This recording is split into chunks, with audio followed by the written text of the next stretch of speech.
ఇది ఎర్రకేశ్వర ఆలయం. ఇది 13వ శతాబ్దంలో అనగా 1208లో బేతాళరెడ్డి భార్య అయిన ఎర్రసానమ్మ నిర్మాణాన్ని ప్రారంభించింది. ఇది సూర్యాపేట జిల్లాలో పిల్లలమర్రి గ్రామంలో ఉంటుంది. దీని చరిత్ర ప్రకారం చూసుకుంటే దీన్ని రుద్రదేవ ఒకటి కాలంలో లేదా ఒకటో ప్రతాపరుద్రుడి కాలంలో ప్రతాపరుద్రుడి దగ్గర పనిచేసిన బేతాళరెడ్డి భార్య అయిన ఎర్రసానమ్మ దీని నిర్మాణాన్ని ప్రారంభించింది. రామప్ప దేవాలయ నిర్మాణకర్త అయిన రేచర్ల రుద్రుడి వంశస్థులకు సంబంధించిన వారు ఈ బేతాళ వంశానికి చెందినవారు. ఈ దేవాలయం 1203 నుంచి 1208 మధ్య నిర్మాణం జరిగింది అని ఈ గుడిలో ఉన్న శిలాశాసనం ద్వారా తెలుస్తుంది. ఈ గుడిలో ఉన్న దేవుడు గుడిలో ఉన్న శివలింగాన్ని ఎర్రకేశ్వర స్వామిగా కొలుస్తారు. ఎందుకనగా అంటే దీన్ని ఎర్రసానమ్మ నిర్మాణం చేయడం వల్ల. దీని నిర్మాణ శైలి రామప్ప ఆలయం మాదిరిగా నక్షత్ర ఆకారంలో ఉన్న ఉపపీఠంపై ఉంచబడింది. ఒక రకంగా చెప్పాలంటే ఇది శాండ్ బాక్స్ టెక్నాలజీతో నెలకొని ఉంది. గర్భగుడిపై ఉన్న శిఖరం ఇటుక మరియు సున్నంతో తయారు చేయబడి ఉంది. ఇది ప్రస్తుతం జయశంకర్ భూపాలపల్లి జిల్లా గణపురం కోటగుళ్ళ నిర్మాణ శైలిలో ఉంది. పెద్దగా శిల్పాలు లేకున్నా ఏనుగు, హంస, వృషభం గుర్తులు ఈ దేవాలయం పూర్తిగా కానీ దేవాలయం పశ్చిమచారం నగర శైలిలో, అదేవిధంగా మన రామప్ప 1000 స్తంభాల గుడి శైలి అయిన వేసర శైలిలో కానీ, దక్షిణ భారతదేశ శైలి అయిన అమరావతి లేదా ద్రవిడ శైలిలో కానీ నిర్మాణం కొనసాగించలేదు.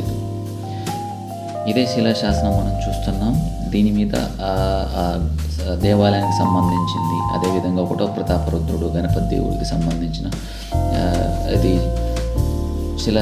అంటే పరిపాలన వ్యవస్థ గురించి వివరించబడి ఉంది. ఇప్పుడు మనం చూసుకోవచ్చు, దీనికి ప్రవేశ ద్వారాలు 3 ఉంటుంది. తూర్పు నుంచి మనకు గర్భగుడికి వెళ్ళడానికి ఆస్కారం ఉంటుంది. ఇది ఉపపీఠంపై ఉంటుంది, అంటే 2 అంతస్తులో ఉంటుంది. ఇది గర్భగుడికి వెళ్ళే రహదారి. ఆ దారి మేము వెళ్ళే సమయానికి గుడికి తాళం వేసి ఉంది. ఈ విధంగా దీన్ని కర్వింగ్ చేసి ఉన్నారు. ఆ కాలంలో శిల్పుల నైపుణ్యం ఉంది.